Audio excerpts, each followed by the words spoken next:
Bueno, buenas tardes, damas y caballeros. Para mí es un auténtico placer, se lo comentaba antes a Silvia y a Rafa, ¿no? Esta vez estar el otro lado del ruedo, ¿no? Que la verdad es que se disfruta muchísimo también de este tipo de conferencias y, por supuesto, agradecerles a Silvia y a Rafael por la oportunidad de presentar este libro, que la verdad es que es una joya, es una maravilla. Y aparte de un tema tan apasionante como es precisamente el galeón de Manila, ¿no? Pues no solo que muchas veces parece que la carrera de Indias es muy conocida, la parte del comercio americano, pero es verdad que se descuida la parte del comercio asiático, que realmente, como digo, es muy importante y, de hecho, pues bueno, curiosamente España muchas veces se dice, ¿no?, que fue la primera globalización precisamente porque consiguió aunar el globo, ¿no?, en este comercio y, sobre todo, también culturalmente. Bueno, me gustaría empezar la presentación citando brevemente, ¿no?, las biografías de Silvia y de Rafael. Silvia Ribelles de la Vega, nacida en Oviedo en 1969, es licenciada en Filología Inglesa y doctora en Historia. Su especialidad es la Guerra Civil Española, tema sobre el que ha publicado varios libros académicos. Siempre le apasionó la historia del Imperio Español. Y con este conjunto de relatos, ¿no?, quiere, pues bueno, hacer, en definitiva, llegar esa pasión, ¿no?, que tiene ella a los lectores jóvenes, que yo además me permito añadir que buena falta hace, porque realmente yo diría que es una de las prioridades culturales que necesita España en este momento. Colabora también en el Instituto Cervantes de Los Ángeles y trabaja como investigadora para el PHI, el Packard Humanities Institute, en California, donde reside con su familia. Por el otro lado, el otro autor, Rafael Codes, nacido en Barcelona en 1970, es licenciado en Derecho y pertenece al Cuerpo Técnico de Hacienda. Desde niño se vio fascinado por la historia, convirtiéndose en un estudioso de ella. Su segunda vocación es la escritura, y con la que ha obtenido diversos premios de relato corto. Decidido a unir ambas pasiones, mantuvo en Facebook, junto con Silvia Ribelles, la página de Relatos Históricos, Relatos en piel de toro, que también les recomiendo si lo encuentran o lo consiguen. Lanzado ahora su primer libro monográfico sobre un episodio histórico, en este caso hablaremos de El Galeón de Manila, la ruta que cambió el mundo. Publicado por Editorial Everest y compuesto por 10 relatos históricos sobre diversos aspectos de esta ruta. Nos encontramos ante un libro que no es un ensayo, sino una historia ficcionada, es decir, pues bueno, aparte de la versión puramente histórica que encontrarán en el libro, pues también tienen pues una parte más propiamente, ¿no?, no tanto de ficción, yo diría que de ficción histórica, si se puede llamar así, que muchas veces, ciertamente, pues bueno, a los que somos más, quizá, iba a decir eruditos o estudiosos del tema, pues nos gustan más los datos como tal, pero yo diría que cuando uno se inicia o le interesa un tema, pues yo creo que es el mejor inicio precisamente con un relato un poco más ficcionado, que se hace siempre una lectura mucho más agradable. Por lo tanto, como decía, su libro pues no solo rigurosamente histórico, sino además pues bueno, está bien narrado y sin un tono literario que se hace una lectura muy cómoda, muy sencilla y muy agradable por otra parte. Y ahora me gustaría, sin más, pues bueno, empezar la presentación haciendo una serie de preguntas, ¿no?, sobre el libro y sobre el periodo histórico y demás. Y la primera pregunta es, ¿cómo surge precisamente la idea de colaborar los dos juntos, Silvia y Rafael, en este ámbito? Yo quería que esta pregunta la contestara Silvia, pero no quería dejar de hacer unos agradecimientos especiales. En primer lugar, quería agradecer a la editorial Everest por darnos la oportunidad de publicar este libro, a la Nueva España por acogernos en este lugar tan emblemático de Oviedo, a la Asociación Héroes de Cavite, que está haciendo una labor absolutamente monumental por recuperar la historia de nuestro país, de España, a Cima y Goncental, que va a grabar esta conferencia muy amablemente, a mi amigo Javier Milans, sin cuyo interés esta conferencia no hubiera sido la misma, pues ha puesto mucho de su parte para que tengamos aquí a un auténtico presentador de lujo como es Guillermo Nicieza, para el cual pido un aplauso en este momento, por favor.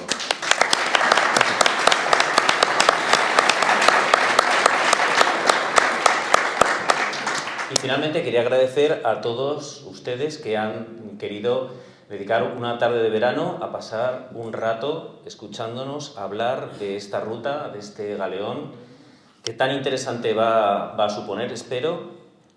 Y sin más, paso la palabra a Silvia para que conteste la pregunta, que si por favor nos la puede recordar, sí, después de tanto agradecimiento. Esto, bueno, es muy típico en las presentaciones, que al final te hacen 4 preguntas y te quedas con la primera con suerte. ¿Cómo surge la idea de colaborar juntos? Bueno, pues ya que Rafa me ha cedido la palabra, de nuevo secundo todo lo que ha dicho, no lo voy a repetir, pero muchas gracias a todos por estar aquí y a todos los que se han sido mencionados.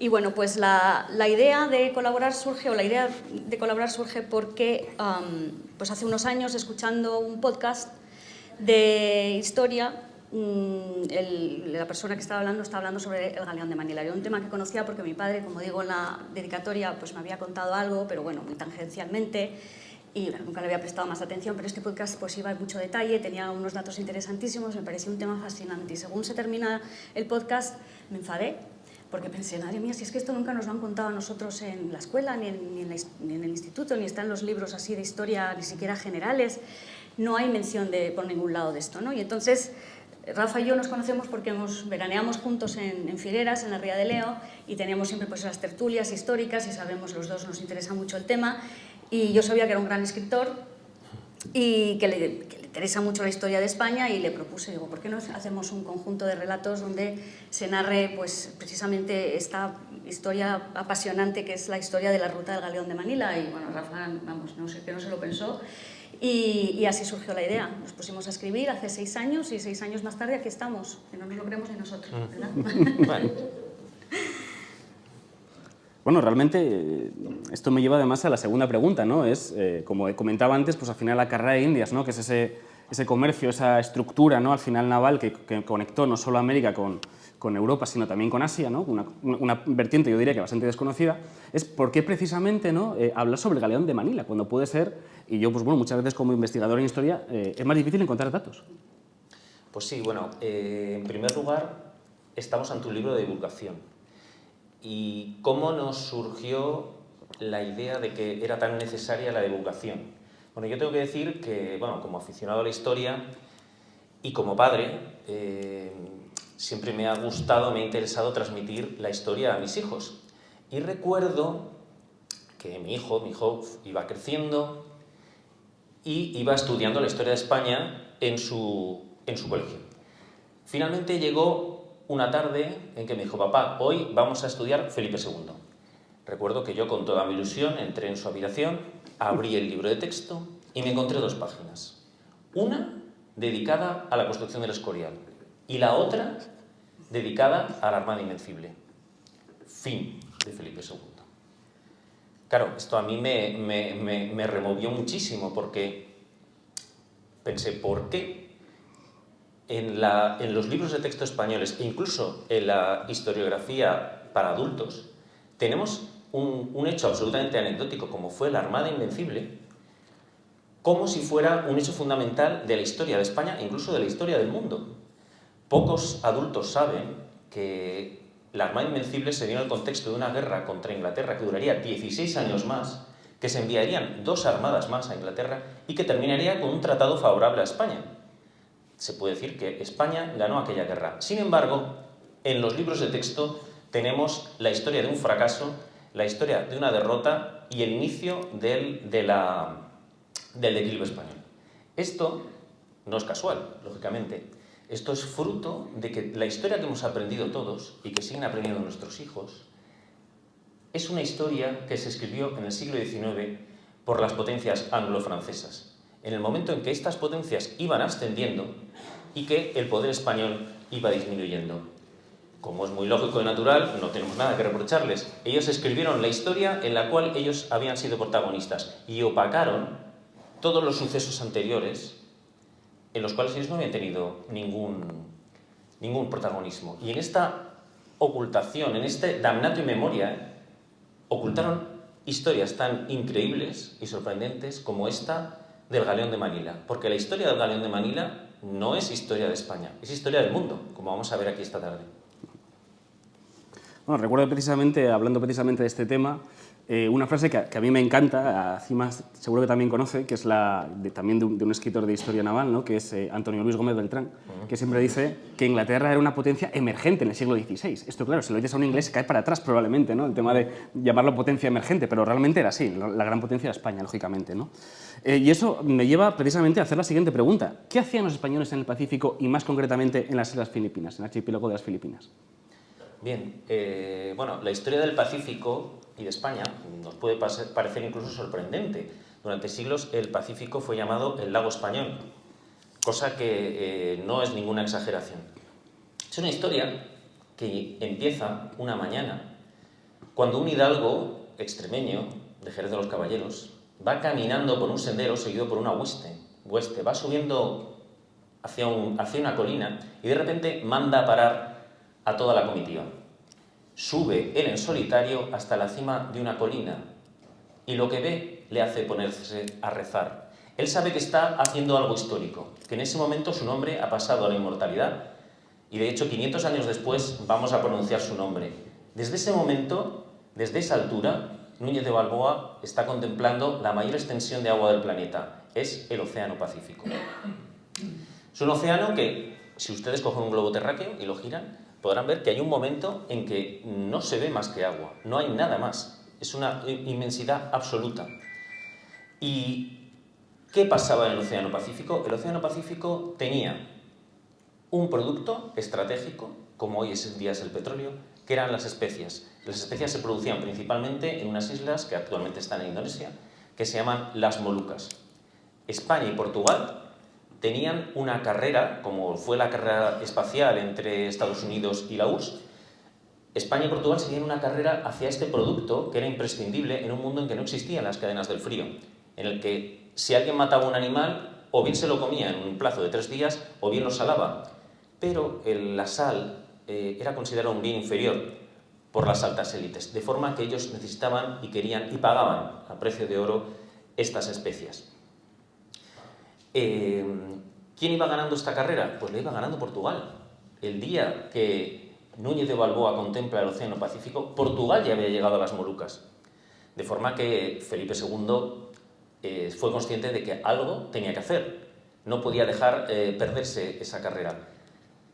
Ocupadas las Molucas por Portugal, era necesario buscar un nuevo sitio. Y este sitio fue las Islas Filipinas.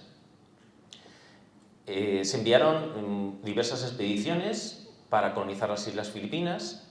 Fue difícil, al final lo consiguió Legazpi, pero el gran problema que tenía España con las Islas Filipinas es que necesitaban una conexión directa entre América y las Filipinas. No podían continuar navegando hacia el oeste, pues esa parte del globo pertenecía, según el Tratado de Tordesillas, a Portugal.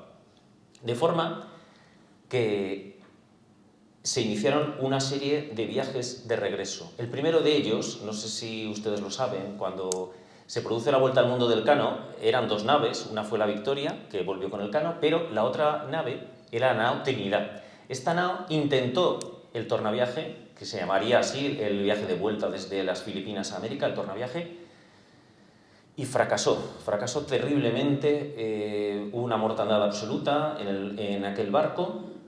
Finalmente acabaron entregándose a los portugueses. Y como muestra de esta derrota y de esta inutilidad, decía su capitán Gonzalo Gómez de Espinosa, y así anduvimos 5 meses arando la mar. En esa expresión tan gráfica de una inutilidad más absoluta. Se harán 5 expediciones más Y al final será un hombre, Andrés de Urdaneta, quien logrará encontrar el camino de vuelta de Filipinas a América. De hecho, curiosamente, muchas veces es verdad que la tripulación, ¿no? La dotación de la Trinidad se suele olvidar, pero de hecho ellos también circunnavegaron el globo. Lo hicieron de forma, pues bueno, no de forma continua, ¿no? Como Elcano y su tripulación, pero lo acabaron haciendo. Lo cual me parece gracioso porque es verdad que los ingleses o los británicos, en este caso, muchas veces sacan pecho, ¿no? Dicen que Drake fue el segundo hombre en circunnavegar el globo en 1580 y tantos, ¿no? Bueno, con suerte fue el tercero, cosa que no está nada clara muchas veces, ¿no? De hecho, hace no mucho también lo comentaba, ¿no? En el, creo que, si no recuerdo mal, era el Museo Marítimo de Greenwich, todavía, creo que lo corrigieron, espero, ponía que había sido el primero. Y dices, bueno, esta gente, evidentemente, que es lo que comentaba antes Rafa, pues bueno, su historia parece que se la conocen razonablemente, bueno, pero desde luego la española no se la conocen en absoluto, ¿no? Se lo pone en el Museo de Greenwich y también lo pone en Estados Unidos, en Point Reyes, cuando estuve haciendo el estudio de uno de los relatos. En un parque nacional de los Estados Unidos pone efectivamente que en un cartel enorme informativo para la gente que va a visitar, Drake fue el primer capitán que circunnavegó el planeta. Y, pero ¿cómo que fue el capitán?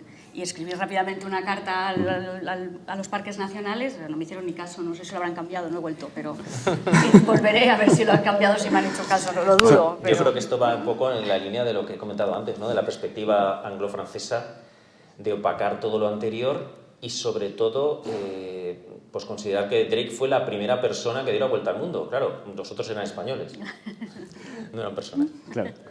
También recuerdo, a modo de anécdota, ¿no? Que a la gente le parecerá curioso, en Estocolmo hay un museo bastante famoso naval, que es el Museo del Galeón Vasa. Bueno, el Museo del Galeón Vasa es muy interesante desde el punto de vista de construcción naval y efectivamente era un galeón muy interesante de muchísimas cuestiones, ¿no? Pero hubo, en fin, una serie de guerra que tuve yo cuando estuve en el Vasa, en Estocolmo, y una guerra todavía mayor contra Wikipedia por poner que fue el mayor galeón de la historia, lo cual es rigurosamente falso, ¿no? En ese sentido. Y ahí vuelvo un poco a lo que comentaba Rafael, ¿no? De esa visión precisamente, yo diría que casi anglosajona o sajona, ¿no? De la historia y cómo pues, de forma pues, prácticamente siempre sistemática se deja fuera a España, y no solo a España, sino a Portugal. Y como muy bien comentabais antes, Portugal bueno, era la segunda potencia naval de la época. Y de hecho, a nivel medieval, pues, bueno, las tres potencias eran Castilla, Aragón y Portugal. Ni Francia ni Inglaterra ni estaban ni se le esperaba a corto plazo, ¿no? Pero un personaje que me parece muy interesante, que además acaba de citar Rafa, ¿no? Que es Andrés de Urdaneta, porque además tuvo una vida, bueno, yo diría que de película. De absoluta película Andrés de Urdaneta. A mí me tiene enamorado Andrés de Urdaneta. Con 17 años parte en la expedición de Loaiza como ayudante del Elcano. Llega a las Molucas, bueno, tanto Loaiza como Elcano morirán en el trayecto, pero un grupo de españoles logrará llegar a las Molucas. Y durante 9 años, Andrés de Urdaneta, que recordemos salió con 17 años, vivirá en las Molucas. Lo hará luchando contra los portugueses y relacionándose y aprendiendo, porque era una persona excepcional, o sea, era científico, navegante, cosmógrafo, soldado, diplomático. Finalmente se hartó de todo y se hizo monje agustino, no quería saber nada de nadie ya. Pero en esa estancia en Molucas, él descubrió cómo funcionaba la navegación en el Océano Pacífico. Esto era una información que valía más que el oro en un mundo donde había, como decimos, esta carrera entre España y Portugal. Y finalmente, Urdaneta, como he dicho, se retira al convento, pero estando ya retirado, recibe una carta de Felipe II, nada menos, que le dice: yo vos ruego y encargo, el reverendo padre Urdaneta, que marchéis en los barcos que han de ir al poniente. Y es que el virrey de la Nueva España había organizado una expedición a Filipinas, con el objetivo primordial, marcado por Felipe II, de conseguir el tornaviaje. Y todos sabían en México que Urdaneta era el hombre que sabía volver. Urdaneta intentó decirle que ya estaba mayor y que no le tenía muchas ganas, pero le pudo más su voluntad de servicio a su rey, y finalmente lo hizo y logró volver. Y de esta forma, consiguiendo el tornaviaje, el sueño de Colón de ir navegando desde España hasta Asia, navegando hacia el poniente, logró cumplirse. Fijaros que hay 3 expediciones muy importantes que han marcado la historia del mundo. Las 3 son españolas. Las tres fueron motivadas por la búsqueda de las especias. La primera es el viaje de Colón, la segunda es el viaje de Magallanes y el tercero es el tornaviaje de Urdaneta. A mí me gusta hacer una analogía de un cinturón, o sea, es como si hubieran envuelto el planeta con un cinturón. Colón lo llevó a su mitad, llegó a la mitad de la espalda. Magallanes consiguió dar la vuelta completa, pero un cinturón, si no se ciñe, no nos sirve de nada. Y eso es lo que hizo Urdaneta, ceñir el cinturón, lograr volver por donde había venido para que todo quedara perfectamente ensamblado. Y además yo añadiría un par de cuestiones que muchas veces desde el punto de vista, digamos, más de la cultura general parecen poco importantes, pero realmente a día de hoy sabemos en qué día estamos gracias a Felipe II, precisamente, ¿no? Con el calendario gregoriano y no con el juliano, que fue un regalo al Papa Gregorio. Y además una cosa muy importante también en la navegación, que a día de hoy se siguen utilizando, curiosamente, las mismas rutas de Colón, de Urdaneta y demás, a día de hoy siguen siendo de las más óptimas para circunnavegar el globo y, de hecho, pues bueno, no es casualidad que el 80% de las mercancías lleguen por mar, precisamente en estos supercargueros, ¿no? Pues prácticamente la mayoría siguen las mismas rutas. Y, de hecho, una cuestión muy importante precisamente de la circunnavegación fue que se pudo calcular la longitud y la latitud con más facilidad gracias al derrotero de Francisco de Albo. Con lo cual, los españoles, en ese sentido, Castilla, en fin, al final los españoles, por una parte, llegas a América, es decir, descubres un nuevo continente, sabes que se puede hacer y sabes que se puede hacer por mar. Das la vuelta al mundo, sabes que el mundo, y demuestras en la práctica, que hasta ese momento nadie lo había demostrado, que el mundo efectivamente es esférico. Empíricamente. Y luego además consigues salir por un lado y llegar por el otro. Es decir, bueno, muchas veces, ¿no? Esto recuerdo precisamente a la enciclopedia francesa, ¿no? Que decía aquello de que hizo España por la ciencia y el mundo. ¿Qué más queréis? Muchas veces pienso, ¿no? Precisamente, ¿qué más queréis? Si realmente conocéis el mundo gracias a España, en muchísimas cosas, ¿no? Pero yendo un poco a temas más particulares, el galeón de Manila, ¿qué era exactamente? Bueno, el galeón de Manila en realidad se debería de llamar la ruta del galeón de Manila. O sea, el galeón de Manila no es que fuese un galeón y siempre el mismo y siempre un galeón el que realizaba esta ruta, ¿no? Era efectivamente una ruta comercial que tenía su origen, o empezaba, digamos, en el puerto de Acapulco. Pueden ver aquí en el mapa, está marcado aquí en grande la Nueva España, ¿no? El puerto de Acapulco, y entonces se realizaba una derrota a través del Océano Pacífico, en unas latitudes cercanas al Ecuador, entonces con una temperatura bastante buena, con un clima bueno, en unas condiciones óptimas, y bueno, pues venía a durar más o menos el viaje unos 3 o 4 meses, ¿no? Para llegar hasta el puerto del Cavite, que era el puerto de Manila, de la ciudad de Manila en las Filipinas. Y después el galeón salía de Manila, ese galeón se descargaba, se cargaba otro galeón o lo que sea, y otro galeón salía del puerto de Manila, navegaba hacia el norte, como pueden ver esa línea que está marcada en el mapa, navegaba hacia el norte, tenía que pasar entre el laberinto de las pequeñas islas que conforman el archipiélago filipino, tenía que pasar esas islas y llegar hasta la altura de los 45 grados, más o menos a la altura de la isla de Hokkaido, en Japón, donde ya las temperaturas eran mucho más gélidas, hacía mucho más frío, las tormentas eran más corrientes, y la verdad es que era un viaje absolutamente terrorífico. A partir de que llegaban a ese punto, ya tenían que navegar hacia el este completamente por el mar para atravesar el Océano Pacífico, una derrota que se tenía que tardar desde Japón hasta que tocaban o hasta que veían tierra americana unos 3 o 4 meses, cuando ya iban embarcados por lo menos otros 2, ¿no? Imagínense en un barco de pequeñas dimensiones, ¿no? A lo mejor 200, 300, 400 personas durante meses y meses y meses y meses, sin ducha, sin baños, imagínense. Llegaban al puerto llegaban más o menos a la altura del Cabo Mendocino, que está más o menos al norte del actual estado de California, y allí ya empezaban a costear hacia el sur hasta que llegaban a Acapulco. Normalmente el viaje venía a durar, como digo, pues unos 6-7 meses a bordo de un pequeño buque, por lo cual el viaje el tornaviaje, el viaje que había descubierto Urdaneta, era muchísimo más largo, muchísimo más peligroso. De hecho, era el viaje más peligroso que se podía realizar en los mares del planeta, en los mares del globo. Y ahora Rafa nos va a contar un poco más la cadencia del viaje. Sí, bueno, yo quería añadir que, bueno, pese a que el nombre es Galeón de Manila, no era un barco, era, como ha dicho muy bien Silvia, era una línea de navegación Y luego tampoco era un galeón. De hecho, el primero que hizo la ruta eran naos, luego pasó a ser galeones, luego fueron fragatas, luego fueron navíos. Es decir, conforme fue evolucionando la ciencia de la navegación, evidentemente fue evolucionando el barco que hacía esta ruta. Lo que sí que era un solo barco, eso sí. Y bueno, en cuanto a las fechas que me comentaba Silvia, el mecanismo del galeón era un mecanismo muy estricto, basado en el conocimiento que aportó Urdaneta, y era un mecanismo que, como veremos después, pues se activaba con moneda de plata. El galeón tenía que salir necesariamente a finales de junio, principios de julio de Manila. ¿Por qué?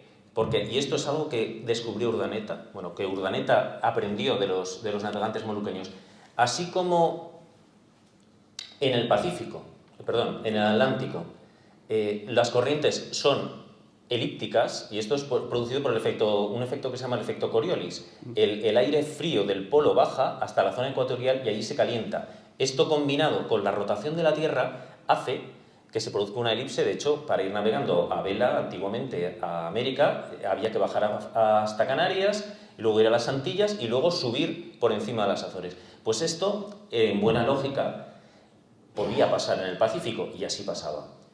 Pero en el Pacífico había algo más, y eran los monzones, la dinámica de los monzones. Los monzones, hay un monzón de verano y un monzón de invierno que soplan en distinta dirección. Era necesario aprovechar el monzón correcto, aprovechar el monzón de verano para ascender desde Filipinas y pasar bordeando el Japón, cogiendo la corriente del Kuroshibu.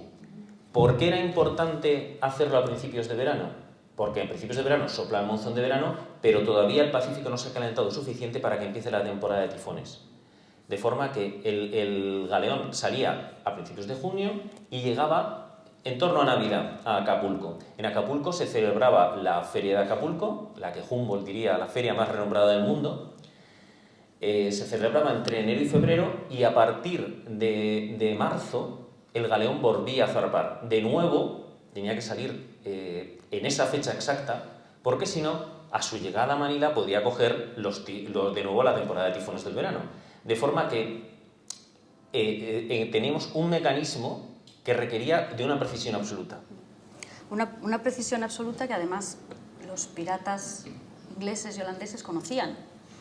Entonces, en los pocos casos en que hubo apresamientos de galeones fue porque estaban esperando a que ese barco saliese, porque sabían que tenía que salir en ese momento. Perdón, no digo, pues que los piratas que querían apresar ese galeón, como decía, conocían perfectamente esa cadencia, y los pocos apresamientos que hubo, apenas 4 galeones cayeron en manos de los ingleses, bueno, sí, de los ingleses los 4. Sí, los ingleses. Fue porque sabían los tiempos de los galeones, sabían exactamente cuándo tenían que pasar y más o menos por dónde, entonces era fácil no era tan difícil como encontrar una aguja en un pajar, vamos. Sí, esto es curioso porque además habitualmente, bueno, Hollywood, en fin, Disney y demás han hecho mucho juego con ello, ¿no? Precisamente piratas del Caribe. Bueno, pues deberían ser piratas del Pacífico en todo caso, porque en el Caribe había un pequeño problema, y es que es una isla que se llama Cuba, tenía precisamente el puerto más grande del mundo, que era La Habana. Y de hecho La Habana habitualmente la dotación que tenía era pues aproximadamente 5 navíos de línea, que evidentemente eso para los piratas era pues, bueno, en fin, una flota enorme, ¿no? Y de hecho, pues bueno, todavía lo comentábamos no hace mucho precisamente en una tertulia, pues precisamente quienes no solo apoyan a los piratas, sino que además quieren destruirlos son los ingleses, porque atacaban fundamentalmente lo que eran las 13 colonias, ¿no? Y de hecho pues fue Wood Rogers, que era precisamente un gobernador británico, el que quiso destruirlos y pidió de hecho apoyo a España. Cosas del destino, ya ves tú, casualidades de la vida, que acabó pidiendo precisamente apoyo a España, ¿no? Y al final efectivamente se destruyeron. En el Pacífico era un poco más complicado, evidentemente, los holandeses estaban muy bien apuntalados siempre en la zona de Filipinas y demás, y luego además pues bueno, se contaba con los propios piratas, pues bueno, como diría Julio Albiz de la Cuesta, el moro, ¿no? El propio pirata muchas veces musulmán y demás, que eran bastante peligrosos, y yo diría que bueno, menos famosos pero bastante más peligrosos que los ingleses, ¿no? Pero bueno, al final, ¿la ruta realmente terminaba en México o iba más allá de México? Bueno, no, la ruta, una pregunta muy buena, la ruta del Galeón de Manila en realidad era una extensión de lo que llamamos la carrera de Indias, ¿no? Cuando una mercancía salía de Manila, realizaba ese viaje a través del Océano Pacífico, como hemos explicado, hasta el puerto de de Acapulco, y una vez que llegaba al puerto de Acapulco se realizaba esa feria, ¿no?, de la que hablaba Humboldt, mejor, la feria más famosa del mundo. Se realizaba esa feria, parte de esa mercancía se vendía en esa feria, otra parte se subía a bordo de otros buques que hacían el viaje hasta Perú, y otra parte de la mercancía se subía a lomos de mulas, recuas de mulas de cientos de bestias que iban caminando por un camino que se conocía como el Camino de China o el Camino de Asia o a veces el Camino de Europa, recibe diferentes nombres, y que salía del puerto de Acapulco, como digo, y iba subiendo poco a poco hasta la altiplanicie, donde está la Ciudad de México, a 2.400 metros de altitud. Esas mulas iban caminando, no había nunca tráfico rodado porque era una carretera, era un camino muy estrecho, muy peligroso, en fin, por donde esos animales tenían que ascender, como digo, hasta 2.300 metros o 2.400 metros de altitud, donde está la Ciudad de México, donde se realizaba otra feria más. Y después parte de la mercancía continuaba su camino, paraba en Puebla, que es otra importante ciudad en el centro de México, y seguía su camino hasta el puerto de Veracruz. Y allí se subía de nuevo en buques, esos buques iban a La Habana y de La Habana a Sevilla. Es decir, que una pieza de porcelana que había salido de Manila había recorrido 25.000 kilómetros para llegar hasta el puerto de Sevilla, a bordo de, por tierra, por mar y por tierra. Un periplo que llevaba, supongo que cerca de 2 años o 1 año y medio, si hacemos los cálculos, ¿no? Porque, en fin, la distancia que hay entre Acapulco y Veracruz es aproximadamente de unos 900 kilómetros, ¿no? Y se pueden imaginar a lomos de mulas el tiempo que podía llevar esto. O sea que la ruta efectivamente no terminaba en México, sino que seguía, era una extensión de esa carrera de Indias y era pues una manera de llevar esa mercancía, esas fabulosas mercancías tan preciadas en España y en el resto de Europa a aquellas personas que las codiciaban y que las querían comprar. Por eso eran tan lucrativas. Vamos a hablar ahora de eso.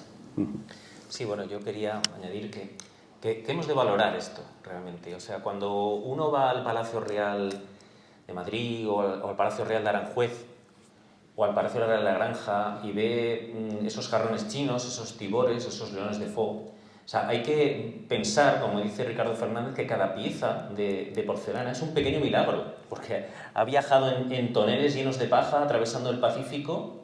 El Pacífico son 15.000 kilómetros, o sea, es la distancia que hay, imaginemos, navegando entre el Cabo Norte y el sur de la Patagonia. Eso es el Pacífico.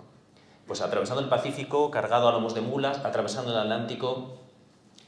Un viaje simplemente increíble para poder tenerlo allí en una vitrina en la granja. ¿Se podía hacer más difícil? Pues sí, se podía hacer más difícil. Recuerdo a Sor Jerónima de la Fuente, que con 66 años hizo el viaje inverso. Fue desde Valladolid, fue a Manila a fundar un convento de abadesas. Y lo hizo en clausura, junto con un grupo de monjas. Iban en carruaje tapado, alojándose en conventos, y luego cruzó el Atlántico y el Pacífico en clausura. Sor Jerónima de la Fuente fue retratada por Velázquez en Sevilla poco antes de embarcar, y les recomiendo a ustedes encarecidamente que busquen este retrato, porque la figura de Sor Jerónima llenando el cuadro con esa mirada penetrante y ese crucifijo como un arma, sin duda refleja la decisión que tenía que tener todas estas personas para conseguir llegar a un lugar que era el último lugar del mundo, porque Filipinas estaba absolutamente al otro lugar del mundo. Bueno, en el subtítulo del libro decís que fue realmente un viaje, ¿no? Una ruta que cambió el mundo. ¿Por qué cambió el mundo? Bueno, cambió el mundo, esto lo vamos a ver.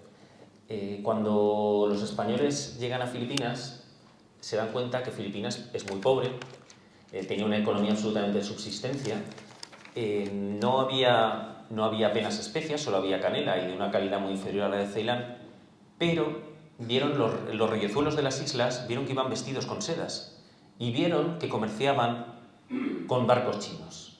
Entonces lo que hicieron fue girar su cabeza y ver que delante de ellos tenían un auténtico coloso, que era la China Ming.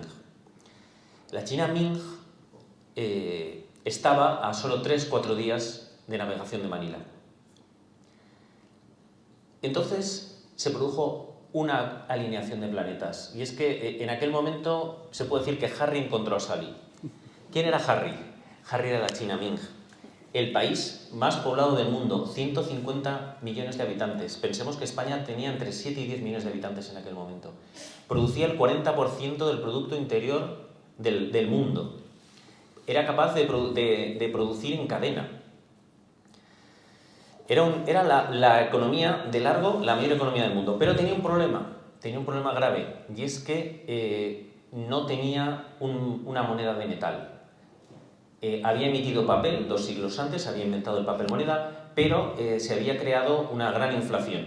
Y además los países exteriores no admitían este papel moneda como pago.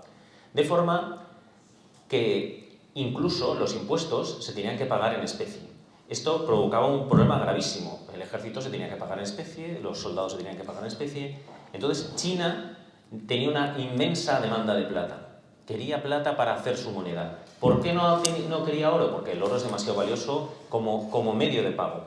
Y el cobre es demasiado maleable y demasiado poco valioso. De forma que es necesario imperiosamente que China reciba plata. A día de hoy, el Banco Central Europeo, si queremos emitir circulante, no tiene más que emitir billete. Pero la plata no se puede fabricar, la plata no se puede crear de la nada. Vamos con Sally. ¿Quién es Sally? Pues veamos a Sally. Una noche, en una montaña boliviana, un pastor ha perdido una llama y sube a la montaña a buscarla. No la encuentra y se le hace de noche y enciende una hoguera. A la mañana siguiente, entre las barsas, se encuentran unos hilos de plata. Y es que acababa de descubrir el Cerro Rico de Potosí. Ese que fue la mayor reserva de plata del mundo y al que Carlos V le dio una cartela en su escudo que dice: yo soy el rico Potosí, del mundo soy el tesoro. De forma que de allí saldría el 85%, junto a Potosí, Zacatecas y Guanajuato, las tres en el Imperio Español, las tres en América, el 85% de la plata que se producía en el mundo. Y de ese 85%, un tercio acabaría siendo dinero chino, iría a China. Como decía el gobernador español Juan Niño de Tabora en el siglo XVI, de los chinos, decía: su Dios es la plata y su religión es las diversas formas de conseguirla. Pues si su Dios era la plata, su Dios vivía en un monte de Bolivia, en un monte de los Andes bolivianos. Junto a esto podemos considerar que es suerte, pero no, es que en la España del siglo XVI también había I+D. Bartolomé de Medina inventa el método de patio, que es un método de amalgamiento de la plata. La plata, igual que el oro aquí en Asturias, la plata aparece mezclada en muy pequeños trozos en la tierra. Pues él inventó un método por el cual, mezclándolo con azogue, con mercurio, el mercurio atrae la plata, se lava y una vez lavado se mete en un horno, alcanza grandes temperaturas, el mercurio se evapora y queda la plata estrictamente. De forma que la plata española era de una cantidad y de una calidad absolutamente excepcional. Se habla de que 400 millones de reales de A8, 400 millones de reales de A8 viajaron de la Nueva España a China para convertirse en una moneda aceptada no solo en China, sino en todo el Oriente. Hasta en Persia, hasta en África, se comerciaba con reales de A8. Por tanto, esta moneda fue la primera moneda global. Es una moneda que es la base del yuan, del yen, y que fue moneda de uso legal, ojo, no informal, sino moneda oficial de los Estados Unidos hasta 1957. ¿Qué país a día de hoy tiene el dólar como moneda oficial? Pues Ecuador. ¿Esto qué nos quiere decir? Que en el siglo XVIII y XIX España era lo que hoy es Estados Unidos y que Estados Unidos era lo que hoy es Ecuador.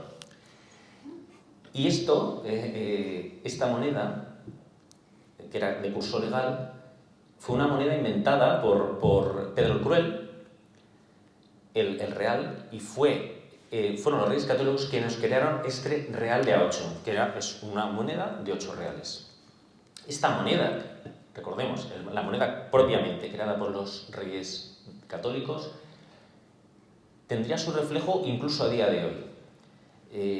Durante los reales de A8 eran tan valiosos, además, que se troceaban. Hay fotos de reales de A8 troceados en 8 pedazos. Cada pedazo en los Estados Unidos se llamaban bits. Y hasta principios del siglo XXI, en las bolsas americanas, las acciones se negociaban en octavos. ¿Por qué? ¿Por qué se negociaban en octavos? Herencia del real de A8. Recordemos, se llama bits. ¿Cómo se llama la moneda virtual, la moneda del futuro? Bitcoin. Ahí está la sombra del real de A8. La sombra del real de A8 es alargada. La sombra del real de A8 es alargada, sí. De hecho, bueno, una cosa bastante poco conocida, ¿no? Y es que realmente la primera moneda de Estados Unidos no solo fue el real español, sino que de hecho cuando con los primeros dólares que tuvieron de curso legal se acuñaron sobre reales españoles de 8. Es decir, aprovecharon hasta la moneda, los acuñaron por encima, los calentaban y los acuñaban. Y de hecho, pues bueno, se estima, cosas también otra vez del destino, ¿no?, que 6 millones de reales se enviaron precisamente de España a financiar, pues bueno, la independencia de Estados Unidos. Esos 6 millones de reales se utilizaron para acuñar los primeros 6 millones de dólares de Estados Unidos, de la historia de Estados Unidos. Y de hecho, como muy bien decía Rafael, pues al final fue una moneda de curso legal, no solo a nivel mundial, sino, bueno, se aceptaba en todos los sitios, sino que además su valor, pues bueno, nunca se evaluó, sino que más bien estuvo aumentando durante bastante tiempo, hasta prácticamente, pues bueno, el siglo XIX, si no recuerdo mal, algo así, a principios del XIX. Hasta principios del XIX, y en China fue moneda de curso legal hasta la caída de la dinastía Qing en 1911, o sea que... Y las películas de vaqueros, el famoso dólar de plata que utilizan los vaqueros, ese es el real español. Es el dólar español. Pero bueno, además de luego las consecuencias económicas y comerciales, ¿qué otras repercusiones tuvo esta ruta tanto para Europa o España concretamente como para Asia? Bueno, pues aparte del impacto comercial y económico tan grande que nos acaba de explicar Rafa, hubo por supuesto un impacto cultural enorme. Hubo un intercambio humano, vamos a empezar por el intercambio humano, ¿no? La cantidad de personas que viajaron de uno al otro lado, a pesar de los peligros del viaje, de uno al otro lado del Océano Pacífico. En el caso de los que viajaron desde Asia hasta América, si yo ahora a ustedes les digo la palabra Chinatown, en inglés, para más señas, ¿no?, ¿en qué piensan? ¿Cuál es el primer Chinatown que hay? Pues todo el mundo piensa en el Chinatown de San Francisco, en el Chinatown de Nueva York, en fin, los Chinatowns que están en Estados Unidos y que nacieron pues, o crecieron debido a esa inmigración china que venía a construir el ferrocarril, etc., ¿no? Cuando los Estados Unidos a finales del siglo XIX se convirtieron en una potencia emergente, o se estaban convirtiendo en ese imperio emergente, ¿no? Sin embargo, el primer Chinatown que hubo jamás, bueno, primero fue el que hubo en el Cavite, en Filipinas, de esos chinos que iban a comerciar con los españoles, y después los primeros chinos que viajaban en el galeón y llegaron a América. O sea, el primer Chinatown que hubo en el continente americano en realidad estuvo en Acapulco. Y en Acapulco, desde allí, pues ellos, en fin, se repartieron por el resto de la Nueva España, pero sobre todo recalaron en la Ciudad de México, en Puebla y en Veracruz, ¿no?, en esos puntos donde había, bueno, pues mayor contingente humano, donde podían hacer más pues, sus servicios, ¿no?, que eran de diferente tipo, eran comerciantes, en fin, tenían diferentes ocupaciones, ¿no? Después está, por ejemplo, el intercambio cultural. Todo el mundo ha oído hablar del mantón de Manila, que hay más español que un mantón de Manila, ¿no? Y el mantón de Manila en realidad pues no viene de Manila, como muchos de ustedes sabrán ya, ¿no? Es un mantón que, como dice la famosa verbena de Tomás Bretón, la verbena de la paloma, dice: por ser la Virgen de la Paloma, por ser la Virgen de la Paloma, un mantón de la chinana, porque era de la China, o sea, era un mantón chino, se fabricaba en China, se llevaba a Manila y se comerciaba y se traía a Nueva España y después a España, ¿no?, donde eran muy preciados, ¿no?, esa seda china de tan buenísima calidad de la que siempre se habla en las crónicas, etcétera, ¿no? Y luego, por supuesto, está la quinta esencia de la globalización, que son ese chocolate con churros. Pero yo eso no se lo voy a contar. Les voy a dejar que lo lean ustedes en el libro y que descubran qué es eso de que el chocolate con churros es la quinta esencia de la globalización y de esa fusión entre las culturas asiática y americana, ¿no?, y española, por supuesto. Y bueno, después está el aspecto lingüístico, y nos va a hablar Rafael sobre el intercambio en cuanto a la lengua. Sí, bueno, yo quería añadir que vamos a ver, el chocolate con churros es muy español, pero es que cuando los mozos de Pamplona van a pedir favor a su patrón, resulta que su patrón, la mitra y el báculo que lleva San Fermín, fue un regalo de un indiano navarro enviado en el siglo XVIII, desde Cantón. O sea, podemos decir que San Fermín, sus atributos están hechos en Cantón. Y por otro lado, la influencia china no solo llegó al chocolate con churros, o sea, el té se cultivaba 3000 años antes en China, el té también es chino, incluso las teteras, estas teteras marroquíes grandes que vemos metálicas, son una adaptación de las teteras chinas, que llegaron también en el siglo XVIII. Yo quería hablar un poco también de las personas que viajaban en el galeón. Bueno, iban funcionarios, soldados, comerciantes, que viajaban de Acapulco a China. Iban forzados, había mucha gente que iba a cumplir pena en Filipinas, y todas estas personas hablaban y trajeron la lengua castellana a Filipinas. En el tagalo actual hay 5000 palabras que son españolas, pero muy interesante, de ellas 100 son náhuatl. ¿Qué quiere decir esto? Filipinas era una gobernación de la Nueva España, era una extensión de la Nueva España y fue colonizado por la Nueva España. Muchos de los que fueron eran indígenas y había incluso personas que no hablaban español, que solo hablaban náhuatl. Este viaje también se produce, aunque en menor medida por supuesto, en sentido opuesto. Cuando en cualquier puerto asturiano bajamos al Pantalán, no sabemos que en el siglo XVI no existían los pantalanes, que es un invento asiático y que la palabra pantalán es una palabra filipina. Fueron personas y también fueron frailes. ¿Por qué son importantes los frailes? Porque los frailes llevaban la cultura. El padre Cobo realizó la primera traducción de un texto clásico chino, el Min Xin Bao Xian, que traducido por el padre Cobo como espejo rico del corazón claro, es un conjunto de aforismos confucianos. Y también fue el primero que tradujo a Séneca, al chino.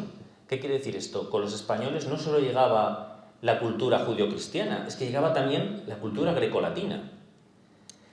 Se produjo también, muy importante, el traspase de frutos vegetales. O sea, desde América llegó una lista interminable de alimentos. Llegó el maíz, llegó la patata, llegó el tomate, llegó el pimiento, llegó la batata. Esto produjo en China una revolución alimenticia. Muchísimas tierras que nunca se habían roturado, pudieron roturarse, pudieron ponerse en valor, y esto produjo que China alcanzara el óptimo agrícola. Esto, junto con la llegada de la plata, que produjo un revulsivo económico, hizo que China pegara un paso adelante impresionante. El encuentro de los españoles y los chinos es muy gracioso, porque los chinos iban a Manila y observaban a los españoles. Y como decía una crónica, todo lo que ven que se vende bien lo vuelven al año siguiente trayéndolo en gran cantidad. Y se produjeron vías erróneas, ¿no? Hubo un español que encargó una nariz de madera, en aquel entonces ya había prótesis. Y se la pagó muy buen precio porque el artesano chino hizo un muy buen trabajo. Bien, al año siguiente vino con un cargamento de 4000 narices de madera que se quedaron sin vender. Pero en el extremo opuesto, y para que veamos que entonces ya se hacían análisis de mercado, ellos se dieron cuenta que los españoles habían traído el chocolate a Filipinas y lo bebían en unas calabazas, que es como lo bebían los indígenas, que se llamaban jícaras. Pues esas mismas calabazas las hicieron de porcelana y los españoles empezaron a tomar chocolate en esas chocolateras de porcelana hechas en Cantón. Y no sé si... ¿Me habías preguntado algo más, Silvia? No, lo de la lengua. Lo de la lengua, sí. Lo de la lengua ya está. Lo de ya la lo lengua hemos yo tocado. creo que... No, estaba pensando, de la que hablabais antes precisamente, del tema de la plata y demás, Sí. que se nos olvidó decir, y tú que además eres experto en el tema, que el propio símbolo del dólar es español. Que es una cosa bastante curiosa, ¿no? Cuando pensamos en la famosa S con las 2 barras, pues bueno, son las columnas de Hércules y la leyenda de Plus Ultra. Sí, que realmente... La cartela de las la columnas. cartela de las columnas. Y de hecho eso fue derivando el símbolo del dólar, que es la famosa S con las 2 barras. Es decir, que los americanos, bueno, los estadounidenses en este caso, pues tienen más cosas españolas. Decía el presidente Biden que, bueno, que deberían agradecernos. Bueno, pues sí, efectivamente sí. Muchas cosas. Muchas cosas. Pero claro, al final la pregunta también es, ¿no? Pues si todo era tan beneficioso a nivel comercial, cultural y demás, ¿por qué dejó realmente el Galeón de Manila de navegar, ¿no? De esa ruta se abandonó, en definitiva. Bueno, la ruta, como hemos dicho, como hemos explicado, empezó en 1565, ¿no? Y bueno, pues aquellos barcos salían y venían con su cierta cadencia, pero llegó un momento en que, bueno, en el año, cuando llegaron los Borbones a España, la dinastía de los Borbones a España, en el siglo XVIII, se empezaron a cambiar las cosas, los reyes Borbones traían nuevas ideas impulsadas por la Ilustración, y en el año 1785 Carlos III decide crear una compañía a imagen y semejanza de las compañías que existían en Holanda y en Inglaterra, ¿no? Y crea la Real Compañía de Filipinas. Y entonces este comercio del galeón, o sea, los comerciantes manileños empezaron a protestar porque aparecían nuevos competidores y no estaban del todo de acuerdo en ese momento, o sea, no estaban preparados para esa competición, ¿no? Más adelante, en el año 1813, por fin, estos comerciantes manileños deciden que sí, que se tiene que terminar el monopolio del galeón, y envían a un representante a la sesión de las Cortes de Cádiz en el año 1813, como digo, para pedir pues eso, que se termine el monopolio del galeón, y esto pues se cumple, ¿no? Y eso fue un poco la estocada de, no la final, pero casi, ¿no? Fue uno de los clavos que se clavaron en ese ¿Ataúd? Ataúd, gracias. En ese ataúd. Pero lo que ya terminó de matar por fin al galeón fueron las independencias, ¿no? Cuando México por fin empieza a luchar por su independencia, y en el año 1815 sale el último galeón de la ciudad de Acapulco con rumbo a Manila, con muy poca plata, la poca plata que se ha podido recoger en aquellos momentos tan convulsos donde había luchas entre los realistas, es decir, los que querían permanecer bajo la corona española, y los que se querían independizar, ¿no? Y ese galeón, cuando estaba a punto de zarpar, es detenido, y la poca plata que llevaba, como digo, se saca del galeón pues para poder sufragar los gastos que ocasionaba la lucha de los realistas contra los que querían la independencia, y el galeón zarpa y va en lastre y llega a Manila vacío. Y, en fin, pues ya nadie más quiso invertir su dinero en una empresa tan volátil donde no se sabía muy bien lo que iba a ocurrir. Y ya cuando por fin México consigue su independencia en 1821, pues ya ese fue ya, vamos, el fin total del galeón. Y México, como digo, nunca continuó con la ruta, y bueno, ese fue el fin. 1815. Sí, bueno, aquí hay un aspecto que a mí me parece muy interesante y nos sirve para comprender realmente la dimensión y la naturaleza del galeón. ¿Por qué México no continúa con el galeón si era un comercio beneficioso? Pues porque realmente el galeón para España no era una ruta comercial. El galeón siempre fue una ruta restringida. Ya Felipe II restringió el volumen de chinerías, de plata, de sedas y de porcelanas y demás elementos que llevaba el galeón. Lo restringió porque los comerciantes sederos de Sevilla, de Granada, de Valencia se quejaron de que estaban copando el mercado novohispano con tal cantidad de sedas de tal calidad que estaban arruinando su propia industria. De forma que Felipe II tuvo la idea de continuar con el galeón, pero con una limitación que permitiera sostener la pequeña comunidad hispana que allí vivía, pero al mismo tiempo permitiera a los mercados peninsulares y novohispanos tener su propia independencia. Entonces, límites fue la clave. Vemos que esta es una gran diferencia con las compañías orientales inglesas o holandesas, que eran puramente comerciales. El galeón tenía una finalidad estratégica, Y la demostración es que cuando se acaba el Imperio Español, cuando se acaba la necesidad de España de proyectarse en el Pacífico, el galeón se acaba. México no le interesó comercialmente continuar con el galeón. ¿Y quién heredó esa visión estratégica del Pacífico? Los Estados Unidos. Los Estados Unidos no es casualidad que en el año 98 se hagan con Filipinas, se hagan con Guam y se hagan con las Islas Hawái. Se creó una nueva ruta del galeón, que en este caso partía del puerto de San Francisco y viajaba hacia el Pacífico. Miles de chinos llegaron con esa ruta. Pero, como digo, porque Estados Unidos era muy consciente de que, como dijo Lee Kuan Yew años después, quien controla el Pacífico controla el mundo. Era una necesidad absolutamente estratégica para ellos. Sí, bueno, de hecho, desde el punto de vista geoestratégico, esto bueno, se sale un poco de la explicación, pero además tiene todo el sentido del mundo. Estados Unidos, desde el año 2005-2006, si no recuerdo mal, el almirantazgo lo equivalente al almirantazgo de Estados Unidos ya decide que el Atlántico no es su prioridad, sino que es el Pacífico. Fundamentalmente el mar sur de China y toda esa zona que pasa además el 80 y tantos % de todos los envíos, ¿no?, mercantiles mundiales, pero fundamentalmente también de cuestiones de petróleo, en fin, metales y demás, ¿no? Es un tema interesante, pero al final, como decía antes, pues también se ve, ¿no?, como esas corrientes, ¿no?, que descubrieron los españoles, esas rutas que trazaron los españoles, ¿no?, en los mares, se siguieron aprovechando, pues bueno, hasta el día de hoy se siguen aprovechando. Y prácticamente, al final, la mentalidad, que muchas veces parece muy moderna, ¿no?, la mentalidad geoestratégica, el otro día todavía lo contaba respecto a Lepanto, ¿no?, el tema de, no, bueno, Ceuta y Melilla y tal. Bueno, pero esto es una visión medieval, de yo quiero que mis fronteras vayan cuanto más lejos posible de mi tierra, ¿no?, para poderme defender mejor.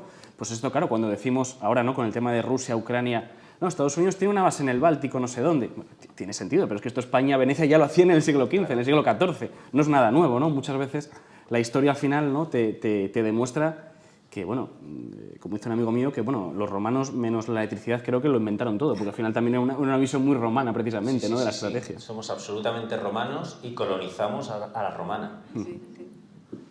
Y efectivamente, Filipinas era la punta de lanza del Imperio Español y Filipinas a día de hoy es la punta de lanza del poder norteamericano en el Pacífico. No hemos cambiado tanto. Luego, bueno, estábamos hablando al principio de la presentación, ¿no?, que al final, pues bueno, el libro se basa fundamentalmente en una serie de relatos cortos sobre diferentes temas, ¿no? ¿Qué criterio habéis utilizado para este tipo de relatos o cómo son los relatos, por decirlo de alguna forma? Bueno, en primer lugar queríamos aclarar que esto no se trata de una novela, no es ficción así inventada o más o menos historia novelada. Se trata de 10 relatos independientes, aunque siguen una línea cronológica. Son 10 relatos independientes que tratan sobre la ruta del galeón de Manila, ¿no? Y bueno, la manera en que los elegimos, empezamos con un relato sencillo, un relato que se desarrolla en el siglo XXI, en la habitación de una niña que está estudiando y tiene una conversación con su abuela, y entonces es una introducción a la ruta del galeón, bueno, pues para tener una visión general de qué era la ruta y en qué consistía más o menos, ¿no?, para meter al lector un poco en harina y que ya sepa un poco lo que se va a encontrar conforme sigue leyendo. El siguiente relato es el de Rafa, ¿no? Es el de Urdaneta. El de Urdaneta. Sí, claro. El El descubrimiento de la ruta era necesario incluirlo para que se comprendiera la complejidad del punto de partida del galeón. Y en este caso, pues existe el derrotero de Urdaneta y luego está la crónica del viaje de los 2 pilotos que le acompañaron, y en el cual pues está muy, muy detallado todo el recorrido, y en ellos me he basado. Y bueno, el siguiente relato es La aventura del San Agustín, que es un relato que se desarrolla a finales del siglo XVI. Queríamos que hubiese, recorrer los 3 siglos, ¿no?, durante XVI, XVII y XVIII, bueno, y un poco el XIX, bueno, 4 siglos, pero en total 250 años, para contar un poco diferentes aspectos de la ruta, ¿no? Entonces el siguiente relato se desarrolla precisamente frente a las costas de California. Yo, un poco barriendo para casa, pues me ha gustado, he tomado ese relato y lo he estudiado, y bueno, he leído la crónica que escribió su protagonista, el capitán del navío, Rodrigo de Cermeño, que era portugués, nacionalizado español, y que era el capitán de ese navío que naufragó frente a las costas de California. Y bueno, pues como digo, en las fuentes primarias pues he mirado esa relación, esa información que él envió al rey sobre lo que había ocurrido, porque había naufragado el San Agustín.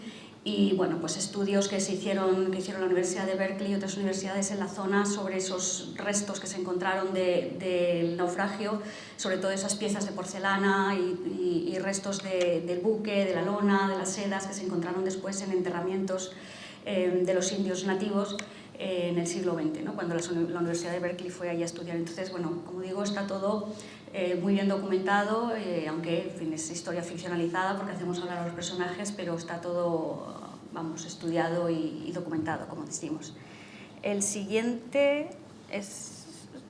Sí, bueno, los 4 relatos siguientes, pues me los he hecho yo y lo que vienen a definir, a describir todo el sistema del comercio del galeón, desde que partían de Acapulco, llegaban a Manila, que era Manila, una ciudad interesantísima, absolutamente de una fusión cultural espectacular, el viaje de vuelta a través del Pacífico Norte y luego la feria de Acapulco y un poco la visión de cómo era la Nueva España.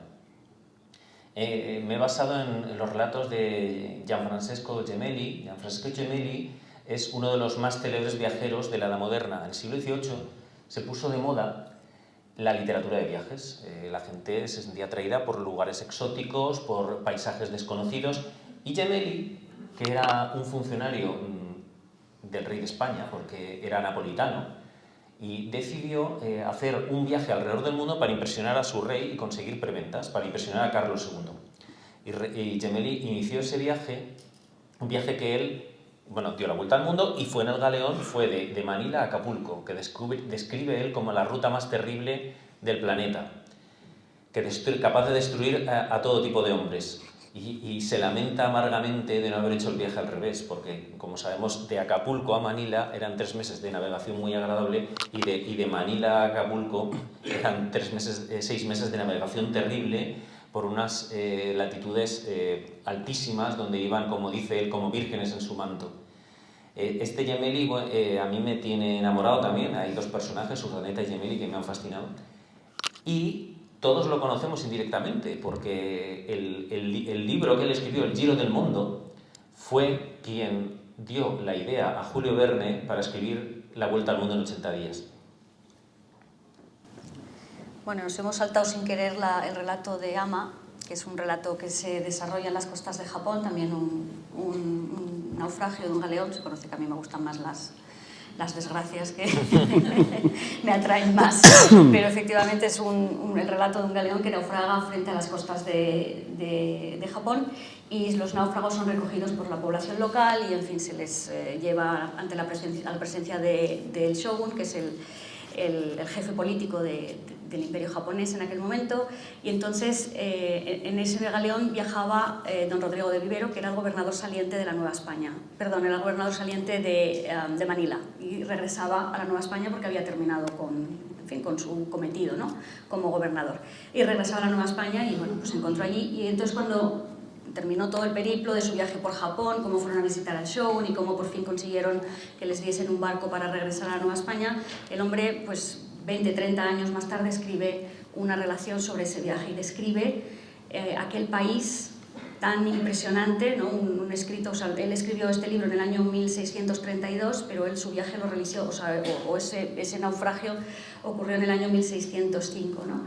Y describe cómo era aquel reino tan increíble, ¿no? Y los personajes, los mercados, las ciudades, y en fin, es una historia que a mí me absorbió. Y se puede leer, hay una transcripción de lo que él escribió en la Universidad de México, y me he basado en esa transcripción para hacer el relato y contar a través de los ojos de 2 personajes todo aquello, ¿no? Y luego hay una sorpresa que no la voy a decir también, de unos personajes ahí en este relato muy interesantes que vivían en la isla de Japón y que tuvieron también contacto con estos españoles que se encontraron de repente perdidos en un país desconocido. Y ahora viene el final, ¿no? ¿Sí? El final, sí. Sí, o sea que ya está, el de Zendal. Zendal. Y bueno, luego está el relato que se titula Zendal. Es un relato que está, que trata sobre la famosa campaña de vacunación auspiciada por el rey Carlos IV a finales del siglo XVIII, o principios del siglo XIX, y que salió de La Coruña y que fue una misión de vacunar a todos los súbditos, a la mayor cantidad de súbditos del Imperio Español, sin distinción de raza o de condición social. Es decir, la intención era vacunar a todos los súbditos del rey de la viruela. La viruela era la enfermedad, digo era porque ya ha sido erradicada, más letal de la historia de la humanidad. Tenía un índice de mortandad del 30%. Se calcula que en el siglo XX, por ejemplo, solamente en el siglo XX, eso que oficialmente está erradicada desde los años 60, murieron de la viruela en el mundo unos 50 millones de personas. O sea que nos podemos hacer una idea de la letalidad de esta enfermedad. Y bueno, pues estos hombres, esta mujer, Isabel Zendal, y estos niños viajaron a bordo del galeón de Manila para llegar a vacunar a los súbditos del rey de España que vivían precisamente en las Islas Filipinas, ¿no? Entonces hemos querido incluir esta historia porque nos pareció fascinante y además, bueno, pues que viene muy al caso por estos tiempos que nos ha tocado vivir desgraciadamente, ¿no? De la COVID-19, donde nos creemos que, oh, qué bien, ¿no? Que hemos hecho una vacunación a nivel global y esperen un momento que eso ya lo hemos hecho. Eso, los españoles. Los españoles. Sí. Ya se hizo, fue la primera campaña de vacunación a nivel, y la verdad es que fue una gesta absolutamente increíble, ¿no? Y quisimos incluirla por eso, ¿no? Porque ahora mismo está de rabiosa actualidad. Y el último capítulo es simplemente un broche final, donde volvemos a ver a esa niña y a esa abuela y cuentan, le narran al lector por qué se terminó el galeón de Manila. Y ese es más o menos un resumen de los 10 relatos que se van a encontrar en el libro. Como decimos, perfectamente estudiados y perfectamente documentados históricamente y, en fin, que no nos los hemos inventado, vamos, que no es una novela. Bueno, de hecho, precisamente, hablando de la vacunación, ¿no? Bueno, la operación militar de vacunación se llamó Operación Balmis precisamente por Francisco de Balmis, que fue un médico naval español que fue el director de la vacunación. Y curiosamente, una cosa que no se suele decir, los ingleses tampoco les interesa decirlo, me imagino, que es que se vacunó en territorio enemigo. Se vacunó en algunas de las colonias británicas, en las Malvinas y en esas islas del Atlántico y demás, se vacunó también en territorio enemigo, lo cual, pues bueno, era una cuestión que en la época, pues en cierto modo, parece absurda a día de hoy, ¿no?, que se hiciera, pero se hizo. Y se vacunó en China también, lo cual en Cantón se vacunó y se recuerda todavía como españoles fueron a vacunar. Una cosa de Japón que bueno, me fascina y me encanta precisamente ese capítulo, ¿no?, porque es también muy desconocido. En Japón, a principios del XVII, se construyeron galeones españoles. Y es una cosa que no se suele contar, pero un daimyo, ¿no?, en la zona del norte de la isla en Japón, de la isla principal me refiero, Date Masamune construyó galeones españoles, el San Bautista, si no recuerdo más se llamaba, San Juan Bautista. Mantienen todavía a día de hoy los japoneses, con cierto orgullo diría, ¿no?, una réplica a tamaño real que se puede visitar en la zona, y es una cosa bastante curiosa. Y de hecho uno de los primeros países que precisamente tuvo embajadores japoneses fue España, en Coria del Río, en Sevilla. Sí. A raíz precisamente de ese naufragio de don Rodrigo de Viveros. ¿Sí? O sea, es que esa historia después dio mucho de sí, que ya no nos cabía en el relato, pero si alguien se quiere documentar, es verdaderamente, o sea, sí, una historia, de nuevo, que se alarga en el tiempo y que hace que esos japoneses después crucen el Pacífico y crucen el Atlántico y lleguen hasta Sevilla. Y creo que hay un apellido, ¿verdad? Apellido Japón. Sí, Japón, sí, que sí. viene de ahí, de esos japoneses que dijeron, yo no vuelvo a hacer otra vez 25.000 kilómetros otra vez de Huelva, yo me quedo aquí. Y se quedaron en España y bueno, pues esos descendientes llevan ese apellido en Sevilla. Y el embajador concretamente es muy curioso porque se hizo prácticamente la carrera de líneas entera, porque luego se fue a Nueva España y luego de ahí se volvió a Japón, lo cual se hizo la circunnavegación en rutas españolas, lo cual es curiosísimo, ¿no? En fin, esa historia, ¿no? Sí, es la embajada de Hasekura Tsunenaga. Y bueno, supongo yo que cuando llegaron a Coria y llegaron a Sevilla, hay una frase que me encanta de Gemelli, que él habla de la Ciudad de México, que era una ciudad absolutamente espectacular, de palacios, de conventos, de calles, de carruajes lujosísimos. Cuenta que hasta los tenderos y los sombreros llevaban tiras de perlas. Y él dice, esta ciudad iguala a Roma en belleza y magnificencia, pero sin embargo la belleza de sus mujeres es muy superior, la belleza de la ciudad de las mujeres mexicanas. Pues igual a Hasekura Tsunenaga y a su embajada les pasó eso con las mujeres sevillanas. Y No sé si quieres preguntarnos algo más. Sí, bueno, ya para cerrar la presentación, ¿no? El libro, bueno, al ser un libro también de relatos y también de historia, que está muy bien, en fin, muy bien investigado y es muy preciso, ¿no? en la cuestión histórica que cuenta, es un libro que, digámoslo así, es para todos los públicos, para cualquier tipo de lector, más bien para jóvenes de divulgación, para personas adultas, para todo el mundo. Bueno, es un libro de divulgación que lo pueden leer desde los 14 años hasta los 120. O sea, es un libro que yo creo que, vamos, van a encontrar siempre todo el mundo, yo creo que prácticamente todo el mundo va a aprender algo leyendo este libro, desde los 14 años hasta los 120, como digo, aunque nuestro interés es en esos lectores jóvenes, porque verdaderamente, como dice Rafa muy bien en su dedicatoria al principio, ¿no? Él dice... En la página anterior. En la página anterior dice: a ti, joven lector, que has dado el paso de abrir este libro, que sea la semilla para que descubras una historia tan grande como desconocida, que es la tuya propia.